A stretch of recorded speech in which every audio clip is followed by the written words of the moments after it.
Chapter 10. Peace. In 1945, the Long War ended. The next year, Helen and Polly went to Europe to help the blind there. One evening in Rome, Helen felt the quick excitement of Polly's hand. Polly was spelling terrible news. Their house in Westport had been burned. Everything was lost. Worst of all, a book Helen had been writing about Teacher had burned. It had been nearly finished. The very first thing I will do is start the book over again, Helen said. Back in Westport, Helen's loyal friends helped build a new house. The day Helen and Polly moved into their new house, huge boxes arrived. Helen's friends in Japan had heard of her loss.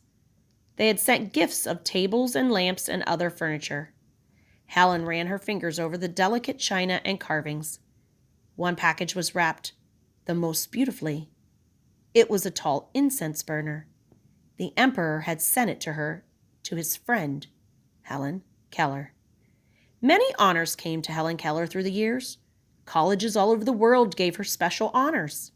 Many foreign governments gave her medals and decorations. Most important, Helen saw more and more blind and deaf people educated to do useful work and be a part of the living world. Much of the help had come from her. Great countries and little children gave Helen their thanks. In May 1959, Helen was given the honor she prized most.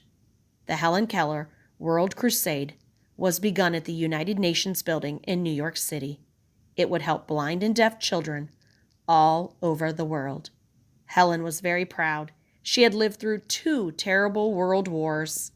She had always hoped for world peace. Now it made her happy to know that people of different countries and races would work together to help children. Long after the time when most people retire, Helen Keller was busy. "I cannot stop to grow old while there is so much work to do," she said, "and so many children to help." When Helen was 75, she traveled thousands of miles around the world.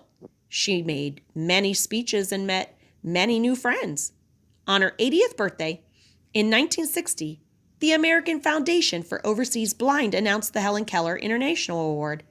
This was for people who had given outstanding help to the blind. There is also a Helen Keller Scholarship for deaf blind students to help them go to college. Now Helen Keller could no longer travel herself, but her spirit of courage and the words of her books still travel around the world. Helen never forgot that all her work and all her honors and all the light in her life came first from her beloved teacher. One of Helen Keller's most beautiful books is the story of Annie Sullivan Macy's life. In a little verse, Helen wrote, "Teacher, and that was all. It will be my answer in the dark when death calls." The end.